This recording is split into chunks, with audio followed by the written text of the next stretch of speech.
এমনও দিন গেছে। আর এখন তো বাজারের থেকে চাল কিংবা আটা কিনলে বাড়িতে খাওয়া হয়েছে, ভ্যাটের ভাতও খাইছে মানুষ। ভ্যাটের ভাত খাইছি, ঘাসের বিচি, এই যে অগ্রহণ মাসে যে ধানের ভিতর ঘাস হয় না, বিচি ঘাসা, ওই বিচি ঘাসা কাইটা নিয়ে আসে ভাব দেয়া, তাকে ওই ঝাড়িয়া লাঠি দিয়ে বাইরে পিঠে বিচি বাইর করে নিয়ে ও কি উষানো হয়, উষায় শুকা তাকে আবার বানা হয়, বাইনা ওর ভিতরে যেখানে বাজে ওখানে ঘেঁটে ঘুঁটে খাওয়া হয়। এমন দিন গেছে। তবে একটা কথা কি, তখন ওইভাবে কষ্ট করেই মানুষ থাকছে, তখন মানুষের কিন্তু অসুখ বিসুখ কম ছিল।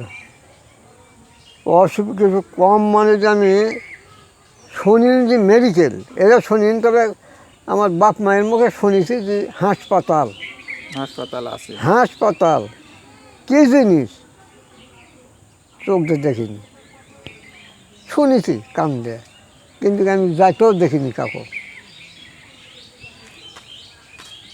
আমি দেখিনি। এখন অহরহ মানুষ হাসপাতালে যাচ্ছে, মেডিকেলে যাচ্ছে। মেডিকেলে না গেলে একটু বড় ধরনের রোগীর চিকিৎসাই হচ্ছে না। তাহলে তখনকার দিনের মানুষ কত সহজ সরলভাবে জীবনযাপন করেছে, শান্তিতে থাকিছে, কষ্টে থাকিছে ঠিক আছে, কিন্তু শান্তিতে বসবাস করেছে বলে মনে হয়। তখন একটা কি সঠিক যেটা হবে সেটা সঠিক, তোমার কাছে এক কথা বললে আর একজনের কাছে আর এক কথা এ নয়, তখনকার লোক সঠিক আছিল, মুখ দিয়ে যেটা বলবে সঠিক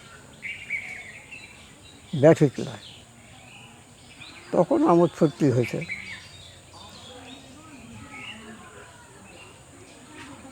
আমোদ ফুর্তি তখন আরো বেশি হয়েছে।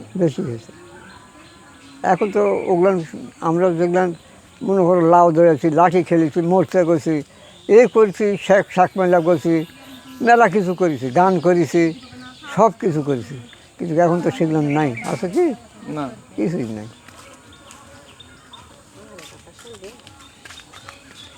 কোথায় হারায় গেল সেই দিনগুলো, সেটা আল্লাহ জানে, মামুদ জানে, সেটা কী করে কী করলে। আর কি ফিরে আনা সম্ভব? না, আর একজন যুগের পরিবর্তন না মানুষ পরিবর্তন করেছে? মানুষ পরিবর্তন, যুগের পরিবর্তন, মানুষ পরিস্থিতির শিকার।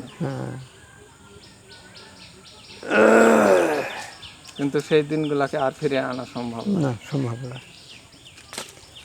সেদিন আর ফিরে আসবো না, কোনোদিন নাই বাবা। আচ্ছা, ঠিক আছে। হ্যাঁ, এই যে শালজোড় পিতাম্বর সরকার পারিবারিক কন্ট্রোল ছিল সেই আমলে, ব্রিটিশের আমলে। 2 আনা করে তোমার তেল, সরষের তেল, এরকম 2 আনা 6 টাকা, 1.5 আনা 6 টাকা। তখন এই আসলো কোলাকান্তি আসলো, কথা বুঝলেন, কোলাকান্তি আসলো, ওগুলো এখনকার লোকে বুঝবেই না, চিনেও না, তারা দেখো নি চোখ দিয়ে। তো ওই কন্ট্রোলও ওই পিতাম্বর সরকার বাড়িতে আমরা বাজার সাজার করে লেখা খাচ্ছি সেই সময়। এমন দিন গেছে। দিন গেছে মানে কি, হয়তো আগে ইয়ার মতন অভাব আসলো খুব, এই কি আর এখন ইয়ার মতন 5 লিটার করে কিনে নিতে মানুষই।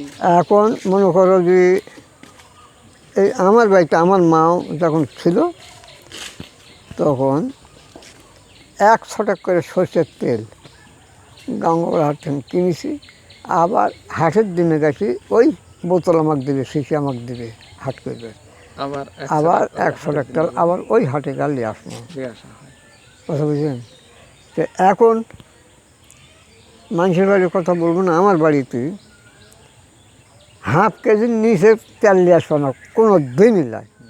1 কেজি করে তেল নিয়ে আসে, দূর গেলে 7 দিন 8 দিন, এর উপরে যাবে না।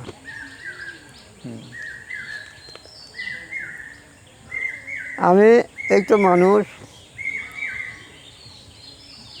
8টা ভাও কাম করেছি, 2 আনা 5, 8টা ভাও, 8 দিন কাম করে 8 দিন কাম করেছি 1 টাকা। তা হাটের দিনে হাটের গেলে পাওয়া গেছে, পাওয়া যায়। আর সেটা দিয়েই বাজার সদা হয়েছে। বাজার সজার হয়েছে। ওই তো মনে তো হয়তো 1.5 আনার তেল নিন,